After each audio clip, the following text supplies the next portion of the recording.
అందరికీ నమస్కారం. మా యొక్క ఈ ఛానల్ ద్వారా న్యాయ సలహాల ద్వారా ఎన్నో వీడియోలు అందిస్తాం. మీరు చూసిన తర్వాత లైక్ చేసి సబ్స్క్రైబ్ చేసి షేర్ చేయాలని కోరుకుంటున్నా. పేరు D Ramareddy, advocate, ex president, criminal court, Bharat Nampally, Hyderabad, ex public prosecutor, high court, state of Telangana. నేను తెలంగాణ ఉద్యమంలో 2001 నుంచి ఉండి కూడా వేల కేసులు వేసాం కనుక ఉద్యమకారులు కానీ, పార్టీకి సంబంధించిన వాళ్ళు కానీ, నా క్లయింట్లు కానీ, నా ఫ్రెండ్స్ కానీ చాలామంది కూడా అడుగుతూ ఉంటారు. ఎందుకంటే ఈ మధ్యకాలంలో క్రిమినల్ మొత్తం చేంజ్ అయిందంట కదా సార్ అని చెప్పి అడుగుతూ ఉంటారు. చాలా ఇంపార్టెంట్ క్వశ్చన్ కూడా. ఎందుకంటే 29 రాష్ట్రాల్లో భారతదేశం మొత్తం కూడా ఎప్పుడో ఓల్డ్ ఉన్న యాక్ట్లు అన్నీ కూడా బ్రిటిష్ పాలన నుంచి ఉన్నటువంటి IPC criminal Indian evidence act కానీ, ఇండియన్ క్రిమినల్ ప్రొసీజర్ కోడ్ కానీ, ఇండియన్ పెనల్ కోడ్ కానీ, ఇవి మూడు కూడా చేంజ్ అయినాయి. క్రిమినల్ అవి 3 స్తంభాలు. ఇప్పుడు బిఎస్ఏ అని, బిఎన్ఎస్ఎస్ అని, బిఎన్ఎస్ అని 3 చట్టాలు తెచ్చారన్నమాట. ఇవి 2023లోనే పార్లమెంట్లో బిల్లు పాస్ అయిన తర్వాత పార్లమెంటు ఆ బిల్లును ఎందుకనంటే రాష్ట్రపతి పంపించిన తర్వాత, రాష్ట్రపతి ఆమోద ముద్ర వేసిన తర్వాత యాక్ట్లు మట్టుకము ఈ 3 యాక్ట్లు కూడా 2023లో వచ్చినాయి. అమలు చేసుకోవడం మట్టుకము జూలై 1, 2024 నుంచి అమలు అవుతూ ఉండవి. ఏవైతే నేరాలు చేస్తారో ఆ నేరాల కింద బిఎన్ఎస్ కింద, ఎందుకంటే భారతీయ న్యాయ సంహిత యాక్ట్ 2023 ప్రకారము కేసులు బుక్ చేసి విచారణ పోలీసులు చేస్తాం 29 రాష్ట్రాల్లో కూడా. పాతవి ఏవైతే ఇండియన్ పెనల్ కోడ్ కింద ఉన్న కేసులు, ఆ కేసులు ఛార్జ్షీట్ వేసిన కాపీలన్నీ కూడా దానికి ఎందుకంటే అవే రకంగా పాత ఓల్డ్ యాక్ట్ ప్రకారమే నడుస్తాయి. అవి డిస్పోజల్ అయినంత వరకు. ఎందుకంటే కొత్తగా జూలై 1, 2024 నుంచి ఎప్పుడైతే కేసులు బుక్ అయినావో ఆ కేసులు బుక్ అయిన వాటి మటుకు కొత్త ప్రొసీజర్ ప్రకారం ఫాలో కావాల్సి వస్తుంది. ఇవి భారతదేశం మొత్తం 29 రాష్ట్రాలలో కూడా చాలా ఇంపార్టెంట్. అందుకని చెప్పేసి చాలామంది కూడా తెలియదు అనమాట. ఎందుకంటే యాక్ట్ చేంజ్ అయినాయి. ఇప్పుడు నేరాలు చేస్తే మటుకు ఇంతకుముందు ఐపీసీ కింద బుక్ చేసేవాళ్ళు పోలీసు వాళ్ళు ఇప్పుడు ఎందుకంటే బిఎన్ఎస్ కింద బుక్ చేస్తున్నారు. బిఎన్ఎస్ కింద న్యాయ సన్నిహిత, భారతీయ న్యాయ సన్నిహిత అని, భారతీయ నాగరిక సురక్ష సన్నిహిత అని, భారతీయ సాక్ష్య అధినియం అని ఈ 3 యాక్ట్లు కూడా ఎందుకంటే చేంజ్ అయినాయి. అందుకు అని చెప్పేసి భారతదేశం అంతా కూడా ఇది చాలా ఇంపార్టెంట్ క్వశ్చన్ కూడా. చాలామంది కూడా ఇంతవరకు కూడా చాలామందికి తెలియదు. ఎందుకంటే చాలామంది కూడా నాకు ఫోన్ చేసి అడుగుతూ ఉంటారు. ఈ క్రిమినల్ కేసులలో ఎందుకంటే ఎవిడెన్స్ యాక్ట్ కూడా చాలా ఇంపార్టెంట్ అన్నమాట. ఎవిడెన్స్ యాక్ట్ కానీ, క్రిమినల్ ప్రొసీడింగ్స్ కానీ, ఎందుకంటే ఇంతకుముందు సిఆర్పిసి కింద మనము బెయిల్ పొందాలన్నా, డిశ్చార్జ్ పిటిషన్ వేయాలన్నా, అక్యూజ్డ్ రాకపోతే డిస్పెన్స్ పిటిషన్ వేయాలన్నా, కాంప్లైంట్ రాకపోతే డిస్పెన్స్ పిటిషన్ వేయాలన్నా ఇవన్నీ జరుగుతుండేవి అనమాట. ఆ క్రిమినల్ దాని ప్లేస్లోనే బిఎన్ఎస్ఎస్ అని వచ్చింది. ఎందుకంటే బిఎన్ఎస్ఎస్ ఇంతకుముందు ఎందుకంటే క్రిమినల్ ప్రొసీడింగ్ 484 సెక్షన్స్ ఉండే, ఇప్పుడు 531 సెక్షన్లు పెరిగినాయి. దానికోసం చెప్పేసి ఇందులో ఇండియన్ పెనల్ కోడ్ కింద, ఎందుకంటే ఐపీసీ కింద కేసులు ఏవైతే బుక్ చేస్తుండ్రో ఆ యాక్ట్ మటుకు 1860లో ఉన్న యాక్టు మొత్తం అప్పుడు 511 సెక్షన్స్ ఉంటుండే. అందులో మటుకు తక్కువ చేశారనమాట. కుదించేసిన తర్వాత రివ్యూ చేసిన తర్వాత బిఎన్ఎస్ యాక్ట్ కింద 358 సెక్షన్సే ఉన్నాయన్నమాట. అవన్నీ కూడా దాని ఒక్కొక్క నేరము 358లో ఒక సెక్షను ఒక నేరం బట్టి కేసులు బుక్ చేస్తారు పోలీసులు అనమాట. అందుకోనికి ఇవన్నీ కూడా బిఎస్ఏ అంటేనేమో evidence act, Indian evidence act ఏమో 1872 ఉండేది. 1872 అప్పుడు 167 సెక్షన్సే ఉండే. ఇప్పుడు 170 సెక్షన్స్ వేశారనమాట. ఆ 170 సెక్షన్స్ కూడా చాలా ఇంపార్టెంట్. అందుకోనికి సపోర్టింగ్గా ఎవిడెన్స్ యాక్ట్ క్రిమినల్ ప్రొసీడింగ్స్లో ఎందుకంటే ఉపయోగపడతాయి అన్నమాట. అందుకని చెప్పేసి ఇవి అన్నీ కూడా 3 కూడా భారతదేశం అంతా కూడా ఇప్పుడు జూలై 1, 2024 నుంచి కూడా ఎందుకంటే అమలు చేస్తూ ఉండదు కనుక అవి ఫాలో కావాల్సింది అడ్వకేట్లు కానీ, న్యాయమూర్తులు కానీ, లార్డ్షిప్స్ కానీ, జనరల్ పబ్లిక్ కానీ, పోలీసు వాళ్ళు కానీ ఇవన్నీ కూడా దీని ప్రకారమే వాళ్ళు. ఎందుకంటే పోలీసులు రిమాండ్ చేయాలన్నా కూడా బిఎన్ఎస్ఎస్ యాక్ట్ ప్రకారం ప్రొసీడింగ్స్ చేసి కేసు నేరం అయినప్పుడేమో ఎఫ్ఐఆర్ మటుకు బిఎన్ఎస్ యాక్ట్ అని 2023 యాక్ట్ కింద బుక్ చేస్తున్నారు.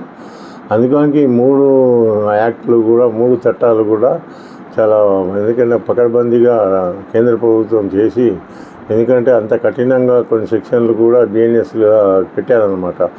ఎందుకంటే పిల్లల మీద చిన్నారుల మీద మహిళల మీద దాడులు జరుగుతున్నాయి. 29 రాష్ట్రాలలో కూడా క్రైమ్ రేట్ అనేది ఉమెన్స్ మీద ఎక్కువ అవుతుంది కనుక వాళ్ళు కఠినంగా శిక్షించాలని చెప్పేసి చట్టాలను తెచ్చారు. అంత ఈజీ కూడా ఇప్పుడు ఎందుకంటే నేరం చేసినా బెయిల్ పొందడానికి ఆస్కారం లేదనమాట. అందుకని గమనించుకోవాలి మీరు. అందుకని చెప్పేసి ఒకసారి నేరం చేస్తే మీరు కేసును ఎందుకంటే ఎదుర్కోవాలన్నా కూడా కఠినంగా ఉంటాయి కనుక ఆలోచించుకొని, ఎందుకంటే మీరు నేరాలు చేసేటప్పుడు కొంతమందికి పకడ్బందీగా శిక్ష పడాలని చెప్పేసి ఇవన్నీ యాక్టులన్నీ కూడా తెచ్చారనమాట సెంట్రల్ గవర్నమెంట్. అందుకని చెప్పేసి ఇవన్నీ కూడా ముగ్గురు కూడా క్రిమినల్ కింగ్లు అనమాట. ఇవన్నీ మూల స్తంభాలు అనమాట. ఎందుకంటే బిఎన్ఎస్ఎస్ కానీ, బిఎన్ఎస్ కానీ, బిఎస్సిఏ కానీ ఈ 3 యాక్టుల ప్రకారమే ప్రతి ఒక్కరు కూడా ఫాలో కావాల్సి వస్తుంది. అందుకని చెప్పేసి ఇవన్నీ కూడా చాలా ఇంపార్టెంట్ అన్నమాట. ఏవైతే పోలీసులు అరెస్ట్ చేసిన తర్వాత క్రిమినల్ ప్రొసీడింగ్స్లో అరెస్ట్ అనేది ఫస్ట్ ఉంటుంది. ఫస్ట్ ఎఫ్ఐఆర్ చేస్తారు. ఎఫ్ఐఆర్ అయిన తర్వాత అరెస్ట్ చేస్తారు. అరెస్ట్ చేసిన తర్వాత జడ్జి గారు ముందర ప్రొడ్యూస్ చేసిన తర్వాత దాన్ని రిమైండ్ అంటారు. జ్యుడిషియల్ కస్టడీ పోయిన తర్వాత ఇన్వెస్టిగేషన్ అనేది స్టార్ట్ అవుతుంది అనమాట. ఇన్వెస్టిగేషన్ స్టార్ట్ అయినప్పుడు వాళ్ళు ఎందుకైనా ఛార్జ్ షీట్ వేయాలి. కొన్ని కేసులలో 60 days లోపల వేయాలి, కొన్ని కేసులలోనేమో 90 days లోపల వేయాలి. ఇంకా లైఫ్ ఇంప్రిజన్మెంట్ కానీ, డెత్ సెంటెన్స్ కానీ మిగతా కేసులలో 90 days లోపల ఛార్జ్ షీట్ వేయాలి కంపల్సరీ. అందుకని కొన్ని 7 years బిలో ఉన్న పనిష్మెంట్ లోపల 60 days లోపల వేయాలి. మేజిస్ట్రేట్, ట్రైబల్ బై మేజిస్ట్రేట్ ఉంటాయి, ట్రైబల్ బై సెషన్ కోర్టు ఉంటాయి కనుక ట్రైబల్ బై సెషన్ కోర్టు అనేది డెత్ సెంటెన్స్ కానీ, ఎందుకంటే లైఫ్ ఇంప్రిజన్మెంట్ కానీ, ఎందుకంటే మొత్తం కేసులన్నీ కూడా నేరాలు కఠినంగా ఉంటాయి కనుక ఆ నేరాలను బట్టి, శిక్షను బట్టి, ఎందుకంటే అందులో పాల్గొన్న ఎంతమంది అక్యూజ్డ్ ఉంటారో, ఎంతమంది ముద్దాయిలు ఉంటారో అందరి మీద కూడా ఛార్జ్ షీట్ వేసినప్పుడు ఛార్జ్ షీట్ అనేది ఇన్వెస్టిగేషన్ కంప్లీట్ అయిన తర్వాత వేస్తారనమాట. కొంతమంది పోలీసులు ఇన్వెస్టిగేషన్ కాకుంటే కూడా ప్రొసీడింగ్ అట్లే నడుస్తూ ఉంటుంది కేసు. కొంతమంది బెయిల్ పొందాలంటే కంపల్సరీ ఇన్వెస్టిగేషన్ కావాలన్నమాట. 60 days లోపల లేకపోతే మ్యాండేటరీ బెయిల్ ఉంటుంది కనుక పొందడానికి కూడా మీకు ఆస్కారం ఉంటుంది.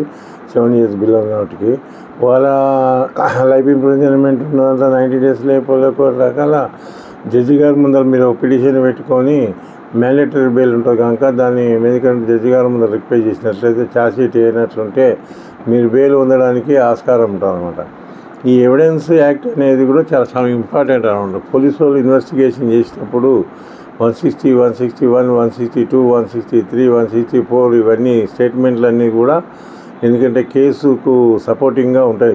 అవన్నీ కూడా రికార్డు ప్రకారం చేసినప్పుడు కేసుకు సపోర్ట్గా ఉన్నటువంటి ఛార్జ్ షీట్ లోపల 163 కింద ఏదైతే స్టేట్మెంట్ రికార్డ్ చేస్తారో ఆ స్టేట్మెంట్ రికార్డ్ చేసేటప్పుడు ఎవిడెన్స్ యాక్ట్ 22 ప్రకారము ఎందుకంటే కన్ఫెషన్ కాజ్డ్ బై ఇండ్యూస్డ్ అనమాట. Threat to promise when in a relevant in a criminal proceedings అనమాట. ఏదైనా బలవంతం కానీ, ప్రామిస్ చేసి కానీ, థ్రెట్ చేసి కానీ ఈ 22 సెక్షన్ ఎవిడెన్స్ యాక్ట్ ప్రకారం ఇంతకుముందు 24 ఇండియన్ ఎవిడెన్స్ యాక్టు, ఇప్పుడు 22 ఇండియన్ ఎవిడెన్స్ దీని బిఎన్ఎస్ కింద, బిఎస్ఏ కింద భారతీయ సాక్ష్య అధినియం 22 సెక్షన్ ఏం చెప్తుందంటే ఇవన్నీ కూడా కన్ఫెషన్ కాజ్డ్ బై ఇండ్యూస్మెంట్ అనమాట. Threat, promise when in relevant ఇవన్నీ కూడా చేసినప్పుడు పోలీసు వాళ్ళు ఆ నేరాన్ని బట్టి ఎందుకంటే ఆ కేసులో ఏ కేసులో సాక్ష్యాలు ఇస్తారో ఆ తాగిన వాళ్ళు ఉంటారు, డ్రంకన్ స్టేజ్లో కూడా ఎవిడెన్స్ ఇస్తే కూడా ఆ ఇర్రిలవెంట్ ఫ్యాక్ట్స్ ఇచ్చినప్పుడు కోర్టు ఇంకా తోసిపుస్తుంది అనమాట. అవి రిఫ్యూజ్ చేయడానికి కూడా ఆస్కారం ఉంటుంది. అందుకని చెప్పేసి పోలీసు వాళ్ళు ఏవైతే థ్రెట్ చేసి ఈ సెక్షన్ 163 కింద రికార్డ్ చేస్తారో అప్పుడు ఎవిడెన్స్ యాక్ట్ కింద 22 ప్రకారము లార్డ్షిప్స్ ఏం చేస్తారంటే ఇండియన్ ఎవిడెన్స్ యాక్ట్ ప్రకారము ఇప్పుడు బిఎస్ఏ వచ్చింది కనుక భారతీయ సాక్ష్య అధినియము ప్రకారము భారతీయ సాక్ష్య అధినియం 2020 యాక్ట్ ప్రకారము 22 సెక్షన్ కింద దానికి లార్డ్షిప్స్కు తోసిపుచ్చే అధికారం ఉంటుంది జడ్జిస్కు. అందుకని చెప్పేసి జాగ్రత్తగా వాళ్ళు చేసినా కూడా వాళ్ళ మీద క్రిమినల్ ప్రొసీడింగ్ కూడా చేయడానికి లార్డ్షిప్స్కి అధికారం ఉంటుంది కనుక పవర్ అనేది ఎందుకంటే ఇండియన్ ఎవిడెన్స్ యాక్ట్ కూడా ఇచ్చేటప్పుడు కూడా, ఎందుకంటే ఇండియన్ ఎవిడెన్స్ యాక్ట్ అనేది చాలా ఇంపార్టెంట్ క్రిమినల్ కేసులలో. అందుకని చెప్పేసి ఏ సాక్ష్యమైనా కూడా భయం లేకుండా ఇచ్చినప్పుడు, వారు ఇష్టపూర్వకంగా ఇచ్చినప్పుడు దాన్ని జడ్జి గారు లార్డ్షిప్స్ ఎందుకంటే ఛార్జ్షీట్లు వేసిన దాన్ని జతపరిచినటువంటి ఎవిడెన్స్ యాక్ట్ను ప్రకారం ఫాలో అయి చేసినట్లయితే అవి యాక్సెప్ట్ చేయడానికి ఆస్కారం ఉంటుంది. ఎవిడెన్స్ యాక్ట్ను ఫాలో కాకుండా వాళ్ళని భయపెట్టించేసి భయభ్రాంతులు వేసినప్పుడు అటువంటి మొత్తం ఎవిడెన్స్ను కూడా జడ్జి గారు ఈ 22 మన BSA ప్రకారము, BSA అంటే ఇన్ని ఎవిడెన్స్ ప్రకారం ఇంతకుముందు 24 కింద రివ్యూ చేసేటోళ్ళు, 22 BSA ప్రకారము భారతీయ న్యాయ సాక్ష్య అధినియం ప్రకారము తోసిపుచ్చే అధికారము లార్డ్షిప్స్కి ఉంటుందన్నమాట.